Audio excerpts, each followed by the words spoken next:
What is going on, everybody? Welcome to Super Wild Card Weekend. This is NFL Turf Talk live on DSM Media's Turf Talk YouTube channel, guys. So first and foremost, if you are new to the channel, if you like the content, if you want to be interactive throughout today's show or any of our shows we host here, make sure to subscribe to the YouTube channel. It's the best spot to get your thoughts, comments, and questions pulled up here on the screen with your host. I'm one half of them, Dylan Davis. To my right, my faithful co-host, Scotty. 5 games of action to break down on today's show. We'll also be giving you guys our early playoff Super Bowl predictions. Who's going to come out on top at the end of this bracket, man? But happy Saturday. Happy Wild Card Weekend. Happy Super Wild Card Weekend. That's one thing they got to revoke from the name. They got to get rid of the Super Wild Card Weekend. I personally didn't know that they were calling it that, Yep. but yeah, I would agree. It's just wild card weekend because you're getting some nice matchups this weekend. I will say that. So maybe that's why they put the super on there. Because I don't know, man. What I'll say to start the show here, just regarding everything that's transpiring this wild card weekend, is that every single team on the slate has a chance to win. I would just put it out there like that.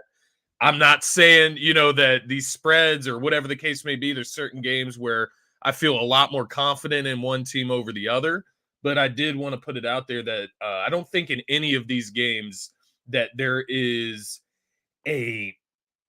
just like this bona fide lock. Like between the weather in certain games, throwing teams off, and the matchups of that within the weather, the cold weather, that throws off a few games for me. And then there's just some really close matchups and trends that you can follow too. So it's going to be an interesting weekend. I'm actually really, really excited for the playoffs to be here, man. And it lets us Eagles fans kind of relax for the next 2 days. Yeah. Sit back and just watch it for the entertainment value or the gambling value, right? And not have to be so invested or heartbroken. We can wait for that on Monday night to delay the agony. Yeah. AJ Brown, right? Yeah. We get that news. Inevitable pain. AJ Brown, like you said, out about 5-10 minutes ago, reported he will not be playing in Tampa Bay on Monday night. But 2 games today, man, 3 games tomorrow. And I think the weather aspect is an important thing, right? Obviously, we know what's going on in Kansas City. It's apparently semi-dangerous to go to this game. Like if you're the players, like they're moving, right? They have heated benches. They have all that on the sidelines. If you're a fan, I mean, negative 30 degrees. Apparently, the National Weather Service has put out like an alert that fans need to be careful attending this one. And then you go to Buffalo. I saw reports of 50, 60 mile per hour wind gusts, heavy snow, cold, everything. So that's probably the game, right? I think to your point, that Steelers, no TJ Watt, Mason Rudolph led team in Buffalo. That's probably the game that you would say that should be the lock. But I mean, if there's the lock, I don't know if there's 65 mile per hour winds, and there's snow on the ground and turnovers are happening and it's a defensive matchup.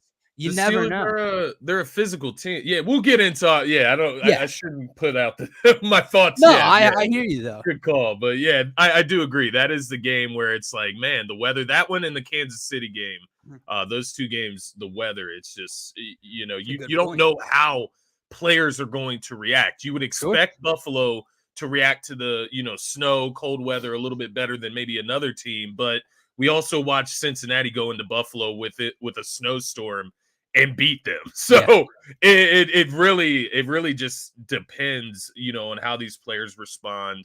And kind of how these teams are built. I think that's a big thing here too. Certain matchups look a lot better in cold weather.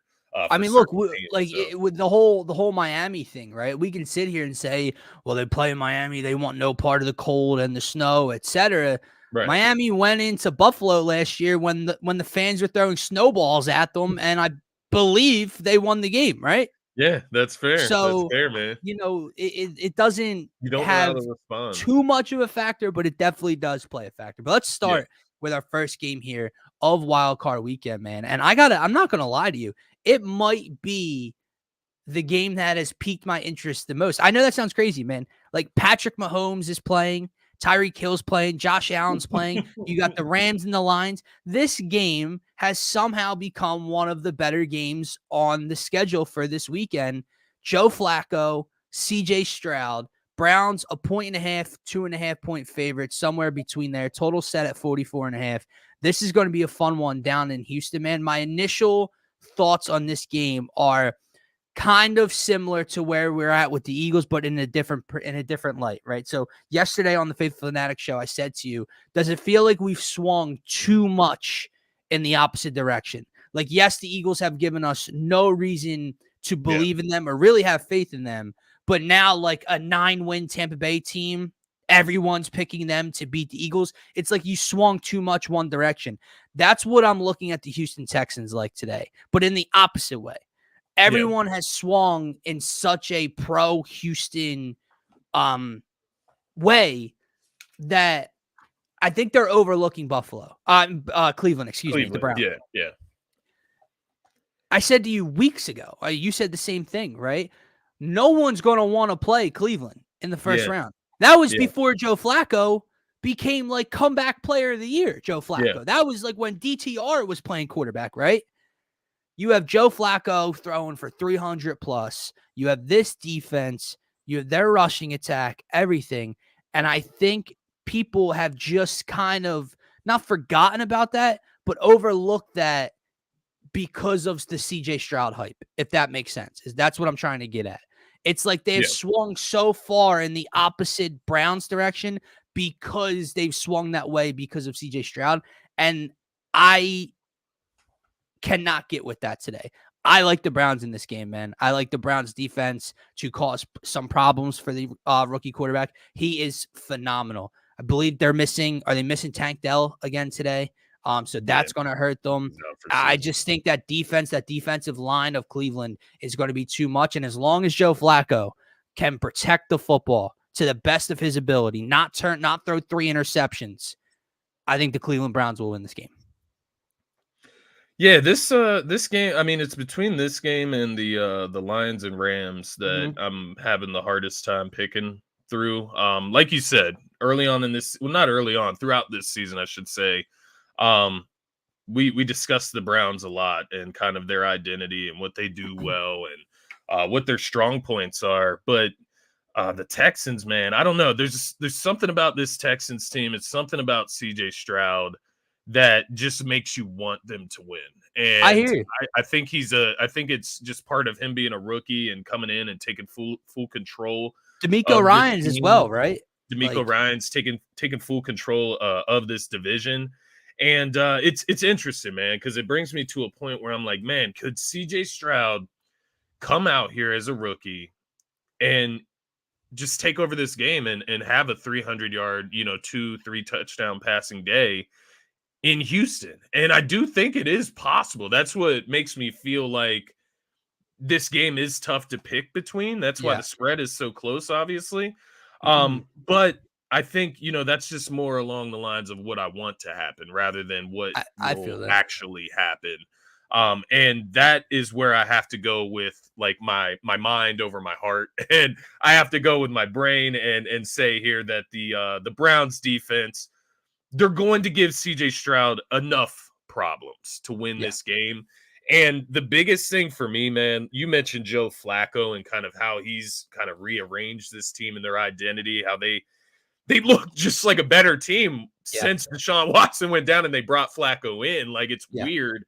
And I'm not saying, Watson would never get back to where he was with Houston, but nonetheless, Flacco's came in, made this team a better football team. You look back to that December 24th matchup with the Houston Texans in Houston once again, and the Browns beat the Texans 36-22. No CJ Stroud in that game, no Will Anderson in that game, which fair enough, right? But Flacco, right? 27 for 42, 368 yards, 3 touchdowns. He had 2 interceptions, right? So you obviously don't want to see him turning the ball over. But Amari Cooper, 11 receptions, 265 yards, 2 touchdowns. No answers for the passing game against the Browns. That's what worries me. Imagine if this team still had Nick Chubb against the Texans. Huh? Imagine if this team had Nick Chubb. Yeah, exactly. That eliminated the run game, right? They're working with like Ford. And Jerome Ford's been He's been a viable serviceable. option, and he can pass catch and everything. But I mean, that's that's not Jerome Ford plus Nick Chubb, right? Like you get your pounder, your prototypical. I mean, running back I think obviously when healthy, I think Nick Chubb is pound for pound the best running back in the National Football League. I mean, it's hard to argue against Christian McCaffrey, especially what he's doing in San Francisco. Stayed healthy this year. Right. I just mean like prototypical running back, not like a dual threat, anything. I think Nick Chubb is the man, bro. But I agree with you. I think that this Browns defense ultimately is going to make more plays than Houston's. I think Houston has the ability to pick Flacco off again, maybe twice. But can the Texans make it matter? Do they have to settle for field goals off of turnovers? Do they get nothing off of turnovers? That's going to be the difference in this game. Does Houston's offensive line have enough answers for Myles Garrett and these pass rushers? I don't know that they will, man. Missing Tank Dell is going to be a big piece. I think the thing for me, can Houston run the ball today? I think that's going to be a very important piece here, because if they can't, if they're not able to get really anything going on the ground, and Myles Garrett and them can just pin their ears back and try to get after CJ Stroud and affect his, just process and push him out of the pocket. And I know he could be dangerous out there as well, but just get him off of what he's comfortable with. I think they could be in for not a long day. I'm not trying to suggest that the Browns are going to walk in there and stomp the Texans. But it is that's kind of what I can see the Browns' defensive game plan kind of being for the Browns. Right. Right. And I think just to back up the point before we move on to the next matchup here is, like we were saying, man, a couple weeks ago, if we're sitting here, and again, I love the CJ Stroud story. The dude's phenomenal. Houston has an absolute stud and winner as their franchise quarterback and their head coach. They are set. Like, remember when Jalen and Sirianni, we were just happy to be in Tampa Bay and then we got stomped out? Like, they might win this game. Think about that as a rookie and a rookie head coach. So that is a widely successful season.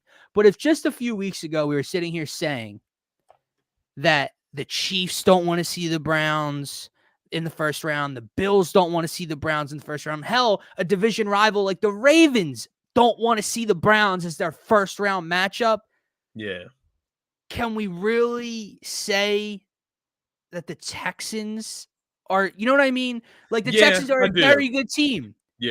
You don't hold them in the same weight class as the Ravens and the Bills and those teams. So it's like, are we really going to swing it that far to say, well, no, they're going to beat the Browns, but the other teams, no, I can't do that. That's why I have to stick with Cleveland. I think it's, it's like you said, it's momentum and kind of how things have picked up over the last few weeks with the Texans actually winning their division and getting home field advantage. And, sometimes I think home field advantage can be a little, misleading in a sense, as far as like it actually being a home field advantage. I'm not saying that Houston won't be rocking today. I'm just saying that I don't know that home field advantage is going to affect a team with the identity of the Cleveland Browns. When you're defensive minded, you're going to get stops if you're going to get stops, right? You're going to be in the right spot defensively if you're going to be in the right spot. Like a fan booing or not, or cheering for their other team. Like, that's more of an offensive thing for me. And the other side of that is Joe Flacco has won the most. He's tied for the most road playoff wins he can go for in the NFL history with Tom Brady. So don't think it's going to, bother Joe Flacco today if Houston's rocking. Man, I don't know. Everything points to the Browns in logicality, and that's the best way I can put it. Flacco 4-1 as a starter this season, 7 playoff road wins. He can become the leading road win warrior of the NFL playoff history today. And I do think the Browns are going to come away with this W. I think it could be close if CJ Stroud shows up. He is that guy today. Absolutely. Could be a close game, but I will take the Here's Browns the way I'm looking at it, man. That game was it was in Indy, so it does make a difference. But that game to fight for a playoff spot last week, don't get me wrong, Stroud was phenomenal. But if that's the Browns, you lose that game. If that's not Gardner Minshew at the end of the game, if that's the Browns, you're losing that. Like, that's just the bottom line. The Colts probably should have almost won that game.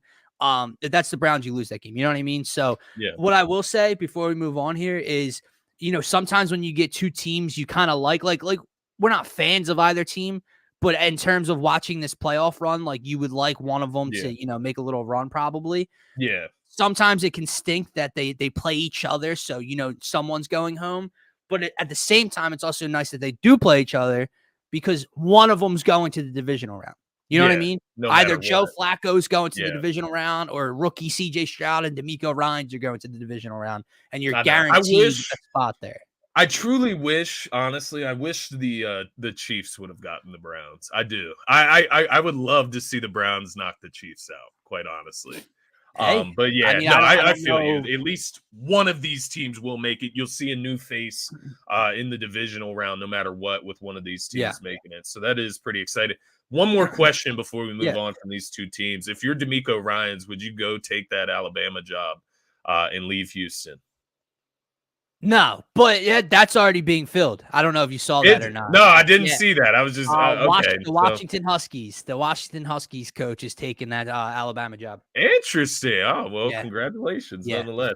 But see, that question's if it was still vacant, I would still say no. Right? Like I it's Alabama, right? It is college football. Like you are coaching college football at Alabama. Yeah. But you're already here. Like you made it. You know what I mean? Like you're here. You don't have to recruit, right? If you go to Bama, you got to be able to recruit and everything. And no, I would stay in the NFL and not kind of backtrack, right? But then again, some of those college coach contracts are out of this world. He left the Dolphins to go back to Bama, but it's true. Yeah, I feel you nonetheless. Nick Saban and Bill Belichick gone in the same day. That's crazy. Unbelievable. However, we are assuming Bill Belichick will be somewhere else next season and not retired. So does make a slight difference. All right. Next game, live only on Peacock, Scotty. You gotta have a Peacock subscription to watch this game, which I think is the most ludicrous idea or sponsor or at whatever the NFL could possibly do. Listen, around here, at least almost everybody I know like has Peacock. I'm pretty sure it comes like with Xfinity or whatever the case may be, whoever your cable provider is. But like, really? And that game too, that game you put on Peacock, that doesn't make any sense to me. It's funny. I have Peacock specifically for English Premier League soccer. So that's the only reason I have it. It's like $5 a month, but I feel you. It's just like the Apple TV. They did that for like the MLS.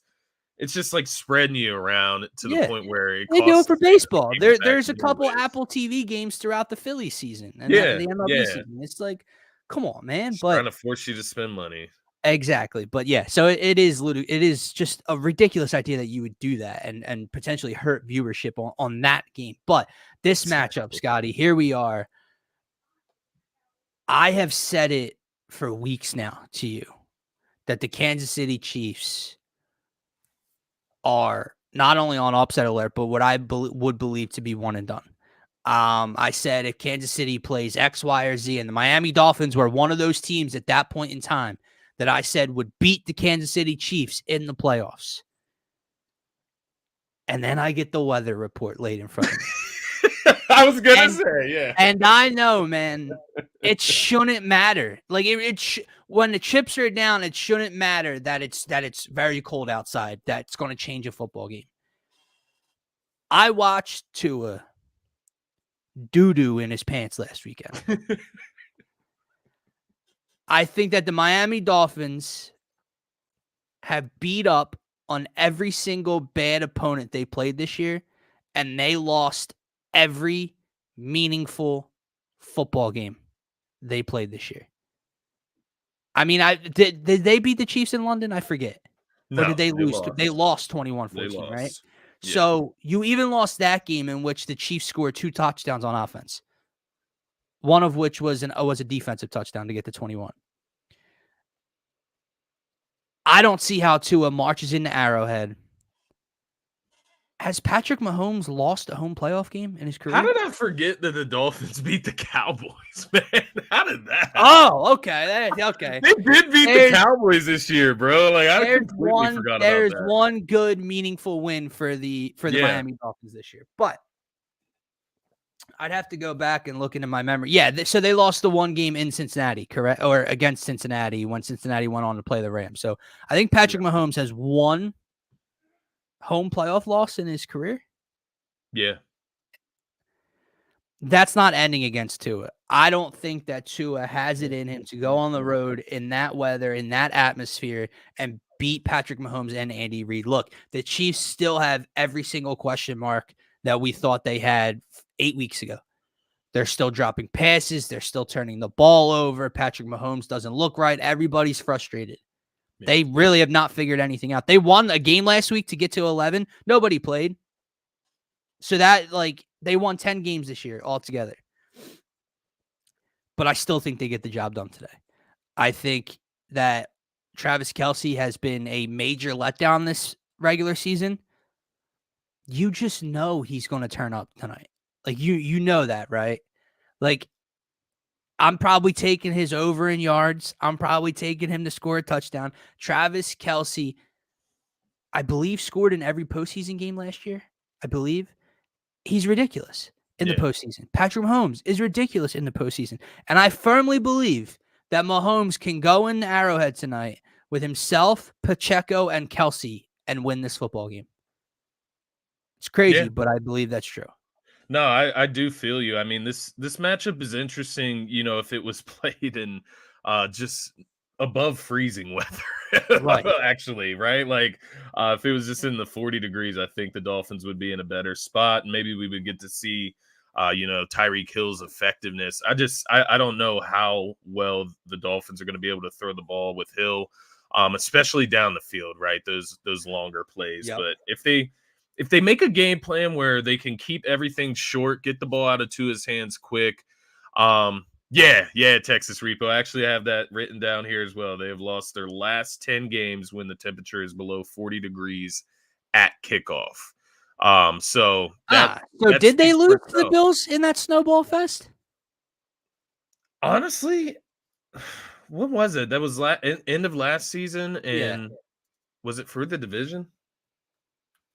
Honestly, can't remember. I mean, this would speak to that not happening then. Yeah, their last 10 games when the temperature is below 40 degrees at kickoff, they have lost. Miami, that is. So this one, it's expected to reach a negative 30 degrees from what I've heard tonight. So good luck to the Dolphins in that. I will be intrigued or interested to see how Tua responds to this. Obviously, a guy, you know, the Bills won that game. They came back and won. Bills came back and won. Yeah. So they're not a team that performs well. And they're not a team that's generally known for running the football as well. Although I will say they've had a much better running game this year with a lot of success. Yeah. So they can run the football. It's interesting. But I just feel like when you look at this game and you look at cold weather and you look at the identities of both of these teams and what has worked for both of them this season, the Chiefs, while they have Patrick Mahomes, they've always been that team that airs it out. That wasn't them this season, right? Like they've won the game through their defense. They've won games through running the football with Pacheco. I think Pacheco is just going to be a monster tonight. He's a guy that you just don't want to be trying to tackle in the cold weather. Not in that weather. He feeds off the physicality, he feeds off the contact, and I think he's going to eat tonight. I would agree with you if there's any like player as far as in the passing game tonight that's going to step up. I would say it's going to be Travis Kelce. I think he can show his physicality tonight, show his tough side. And I do think Kansas City will ultimately come away with the win. I also think once you get to the playoffs, you start to see Patrick Mahomes use his legs a little bit more as well, which I do think we'll see that tonight as well against the Miami Dolphins, man. The Bradley Chubb injury, one guy on that defensive line where you're like, man, this guy definitely can get to the quarterback consistently in this game, can wreak havoc. And of course, he goes out, you know, a week or two before the playoffs are around for the season. So the Dolphins, they're just not trending in the right direction on top of the weather as well, right? You have Jalen Waddle. He's questionable for this game. You have a ton of injuries that have mounted up over the last few weeks. As exciting as this Dolphins team was throughout the season, man, we always really saw this coming, right? Like with the lack of competitiveness against good contending teams throughout the season.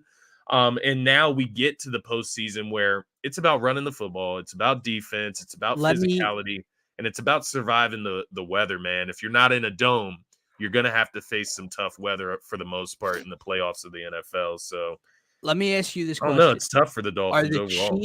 Did the Chiefs get the best possible matchup they could get in the first round? Because I would still rather play the Steelers, I would say. Okay, sure. Yeah. Especially with no TJ Watt, right? For sure. I agree with you there. But I just, when you're talking about a Chiefs team that has all these red flags and has all these issues that really have not been fixed. Yeah.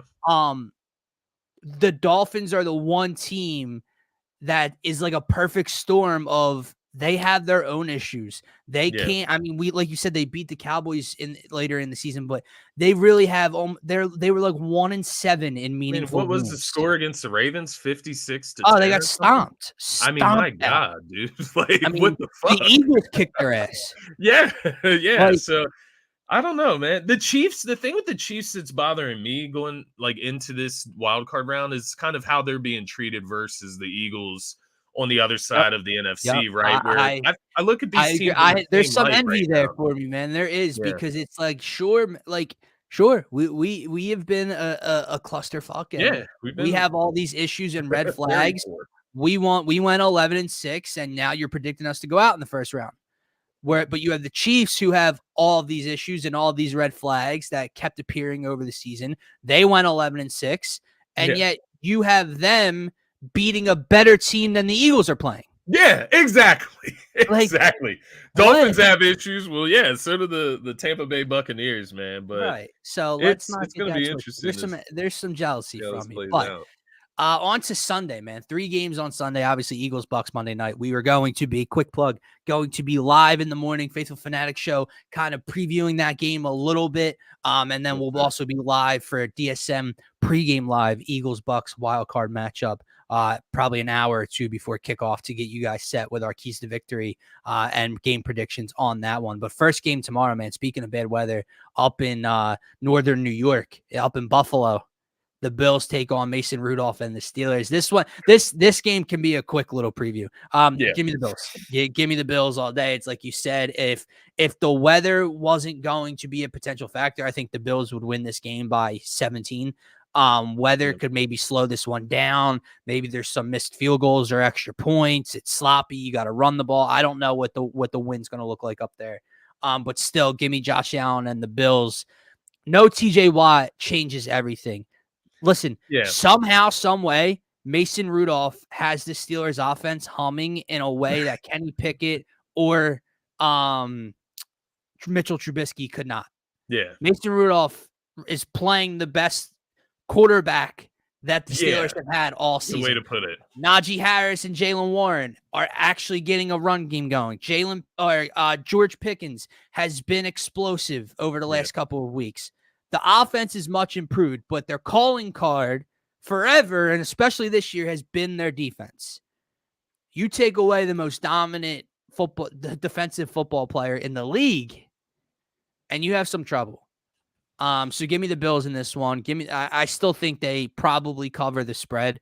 But yeah, I think the way you have to look at it is, sure, the weather could, help favor the Steelers because it makes the Bills play a style of game they maybe not want to play. Yeah. But at the same time, both teams are playing on equal playing ground. So the Steelers have to deal with these conditions as well.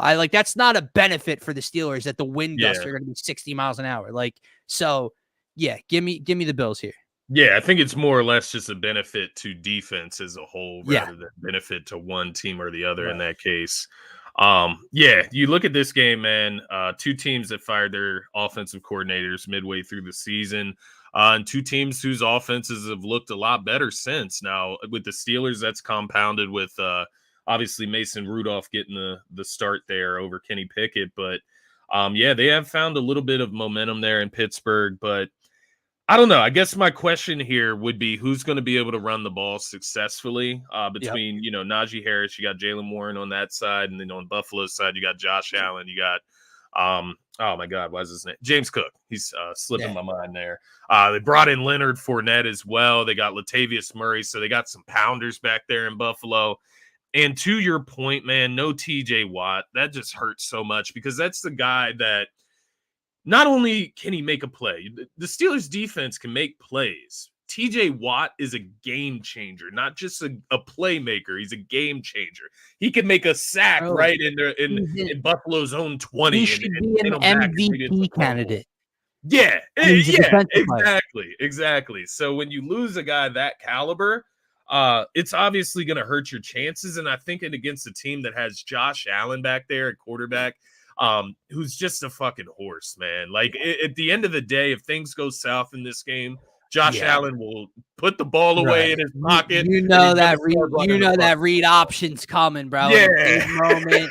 No TJ Watt on the edge to kind of secure that edge. No. That's the thing down the stretch. This team, Buffalo, we look at them as this team with Josh Allen that airs it out to, Dalton Kincaid and Stephon Diggs and Gabe Davis and James Cook, a great receiving back. These motherfuckers run the football now. That's why they're good now, right? Like they've found their identity. And to that point, behind Josh Allen's legs, James Cook's legs, now you got Leonard Fournette in the mix.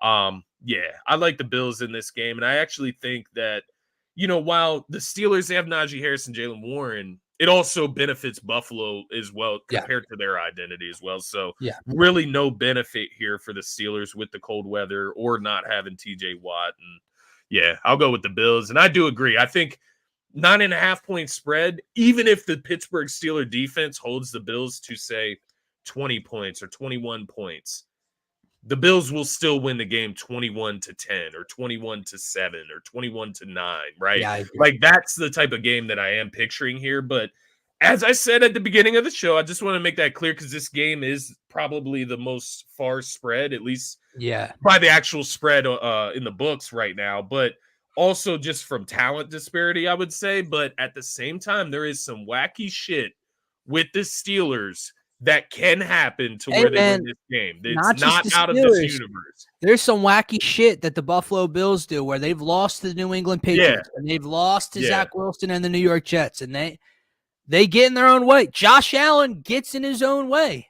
Yeah. Last week against Turn Miami. over the ball? Yep. Yeah. I hear you. Exactly. So we'll see what happens there, but I do think that ultimately Buffalo is too much for a TJ Wattless, Mason Rudolph-led team.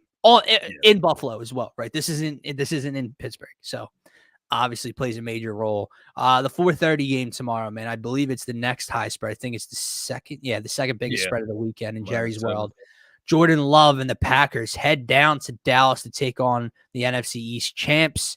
There is a decent amount of talk I've seen on Twitter, on podcasts, on different stuff where there is a belief that Jordan Love and the Green Bay Packers are going to go to Jerry's world. We know the history between Green Bay and Dallas in the postseason. Yeah. We know, and there's just a lot of belief that Dallas is just the Cowboys are in a cowboy, right? Not tomorrow. I don't believe that to be true. Jordan Love has played some really good football. The Packers have played some really good football. Matt LaFleur has coached some really good football. Like I said, you make the playoffs, you win 9 games and not have a single Pro Bowler on your roster. It's a pretty damn good job by the head coach, right? Yeah. Especially with that basically rookie QB that's just kind of learning everything. So this is a successful season for them. I think Jordan Love has answered a decent amount of questions, and I was his biggest critic in the offseason, and he is a starting quarterback in this league. However, he's not going to Jerry's world and lighting up the Dallas Cowboys. In fact, I think you get an ugly Jordan Love game tomorrow. I think that pass rush is too much. I think you get the defensive celebrations because of turnovers for the Cowboys. And I think Dak and them will have a day. I think CeeDee Lamb, I forget who the matchup is supposed to be, CeeDee Lamb versus one of their corners. That's a nightmare for Green Bay on the outside or in the slot, man. I like Dallas in this one. I think Dallas covers as well, Scotty. Yeah, this game's interesting because of the history between these two teams, and obviously the reputation of the Cowboys and what they typically do in the postseason. Right. And I understand it. It's just that the Cowboys, they do have a 16 game win streak at Jerry World. Now So that here's a caveat here. Are the Packers going to be the team that break that win streak? I Here's don't the know. thing, though. You want to talk about adding another level to the phrase "Cowboys are going to Cowboy"? You lose a 16 home game win streak in the first round of the playoffs. Yeah, that would add another level to it. But like I said, I don't think it's happening. Yeah, and then you can add another tier to it as well with McCarthy being a former Packers Yeah, coach, so yeah, he's going against exactly. his old That team. is one thing we haven't talked about, man. Tons of storylines this weekend. Yeah, yeah. We're gonna Tons get of to it like this last game as tons of like well. former teams and coaches playing each other. Yeah, And even players. Flacco, leading the Browns as he used to be the Super Bowl winning Right. Ravens quarterback, right? So yeah, there's a ton going on here, but you also look at the fact that the Packers have won 9 out of the last 10 meetings with Dallas. Aaron Jones, throughout his career, he's played Dallas 3 times, Yeah, 370 rushing yards, 6 but touchdowns versus Dallas. but Um, I believe there was another Aaron on those teams.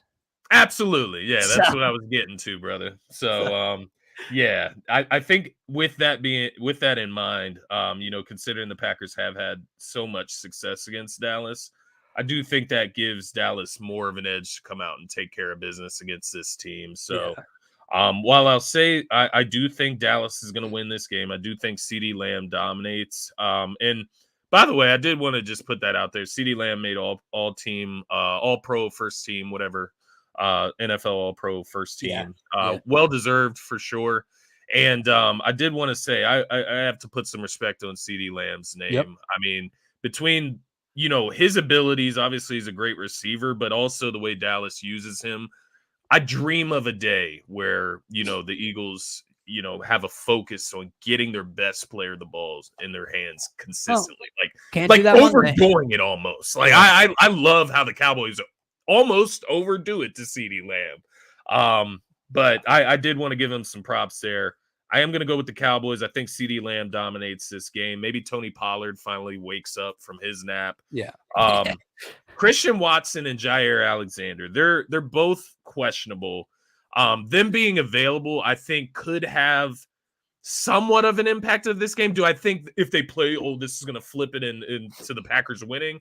Not necessarily, but I think it would be a lot more competitive if both of those guys could play. You're talking about Christian Watson, who is arguably their best wide receiver on their team, and then Jair Alexander, who's arguably one of the best CBs in the NFL. So those two guys, they're going to matter if they're suiting up. But I agree with you. I'm going to take the Cowboys here at home. This won't be the team that ends that streak against them. No, I agree. Last game of the slate before we get out of here, man. Yes, sir. Stafford heads back to Detroit. Goff gets to face off against his old team in Detroit's first playoff game in a very, very long time. And this, like you said, is probably the biggest storyline of former players, former teams going at it on Wild Card Weekend, right? I do think it's funny, though. I think it's funny that the narrative has been it's Stafford's revenge game. They did Stafford a favor.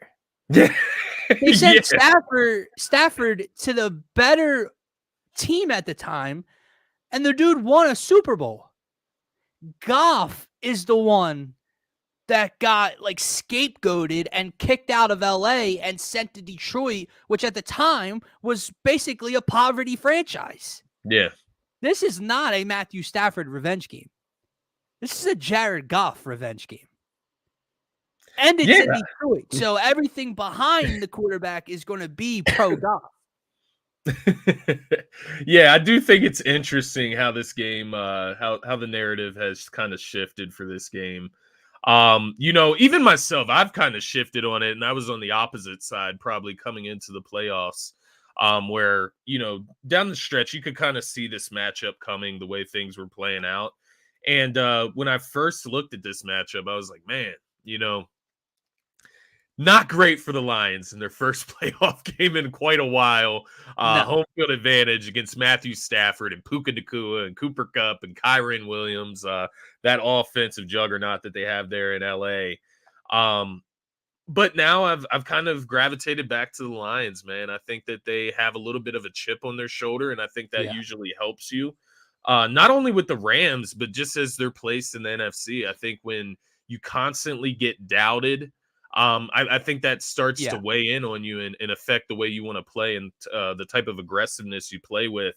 And I even go back to that Cowboys game with Detroit and Dallas where they got cheated in that game, man. Like, it is what it is. Like, a win is a win for Dallas and so on and so forth. Right.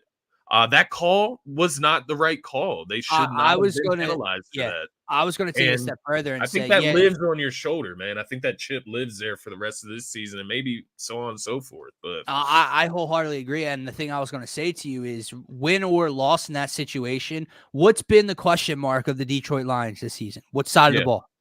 Defense. Yeah. In a big moment, knowing the circumstances of that game, seeding, everything, you went on the road and your defense held that offense to, like, what was it, 20, 21 points, whatever it was? Yeah. That's a hell of a performance, man. So, like, we can sit here and say, well, how are they going to stop Stafford? How are they going to stop Kupp and Nacua? And maybe they don't. Maybe that defense shows the same red flags it's shown earlier in the year, like when Jordan Love went there on Thanksgiving. But maybe, like you said, that chip on your shoulder at home, first playoff game in a long time, that defense gets enough stops because that's all you got to do. You don't have to be shut down today. Let me ask you this. On the other side of that matchup, if you're the Rams, like outside of the narrative, if you're the Rams, how happy are you to be playing in a dome? Yeah. You know what I mean? Like, it just almost that is the one thing I probably don't like about this situation for the Lions, but they're also in a dome. They're also not any dome. Your quarterback's former dome. Right? So there is a great level of comfortability there. And I'm going to be very interested to see how Detroit handles him. Listen, once kickoff time comes, I have no doubt it's going to be all hands on deck, and they're going to be attacking the Rams. Are you laying the over in this game? What's it set at? Let me check real quick. I should have checked before I asked. Right here. I got it. 51.5. 51.5. So I mean, I think so, man. I think so, man.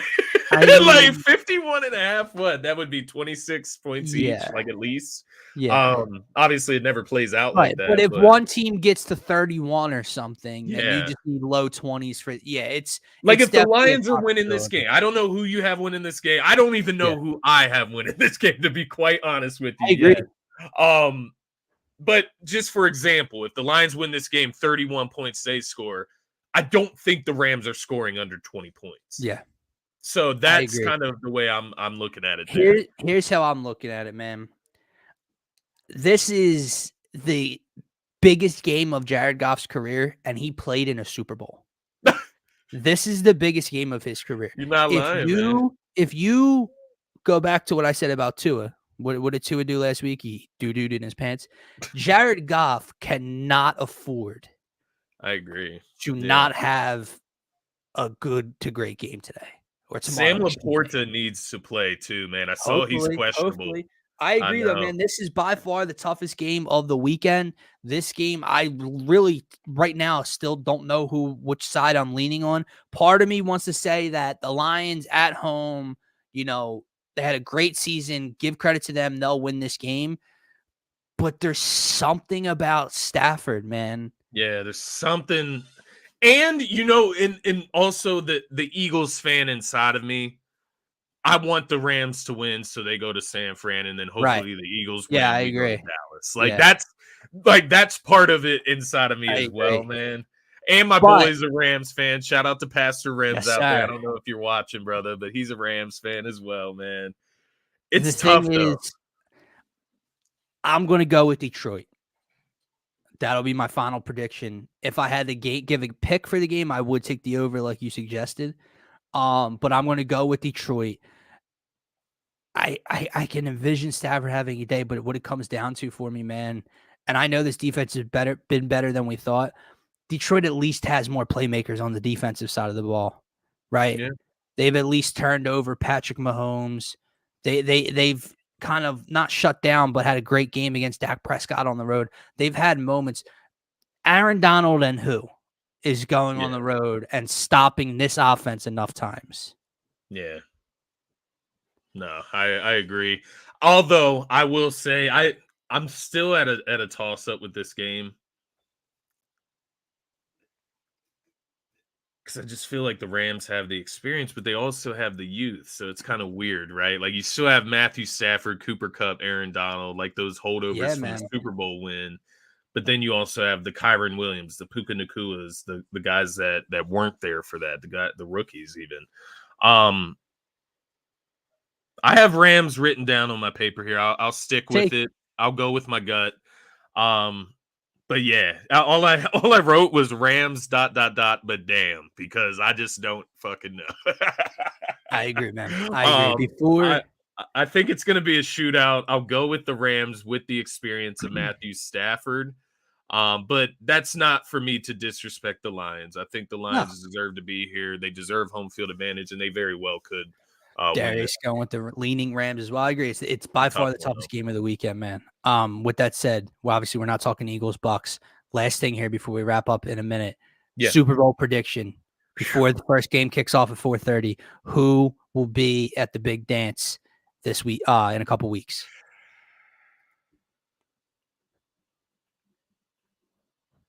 I'm gonna go with the 49ers. I'm not going to be a homer. I'm not going to be biased. I'm going to go with the 49ers. They put themselves in the best position in the NFC to ultimately give themselves home field advantage throughout the playoffs, make it to the Super Bowl. So I'll go with them out of the NFC. And then this one's tough, man, because part of me wants to just go with the 1 seeds, Ravens, Bills, or Ravens 49ers, excuse me. But there is part of me that feels like the Bills is that team of destiny. And I did pick them at the beginning of the season to make the Super Bowl against the Eagles.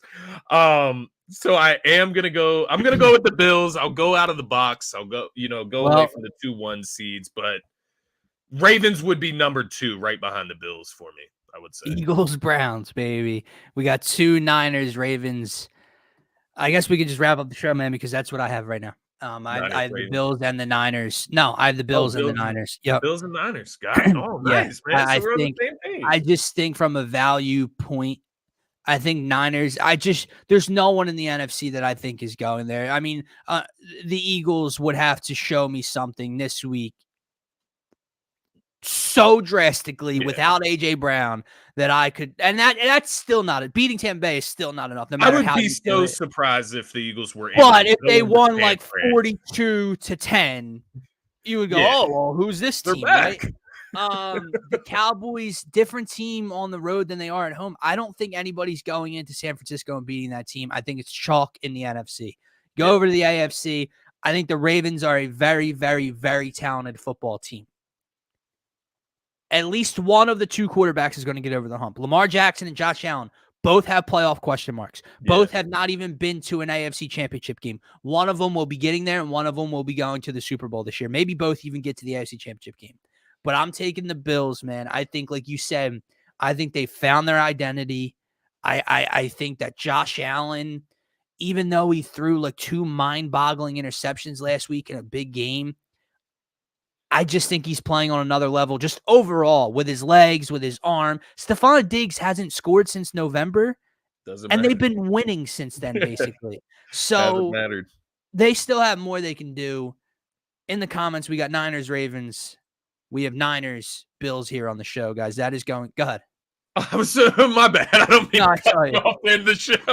I was just thinking like the Bills, just thinking about the Bills out loud here. I just feel like this season they've figured out the identity for them to be successful in the postseason. I think that's part. I agree. They've been a pass happy team in the past, and I think they've figured it out here. Right, and again, you can't really sit here and say, well, that they need to become a run heavy team because that wasn't working. Well, Josh Allen had the game of his life in a pass happy game, right? Yeah.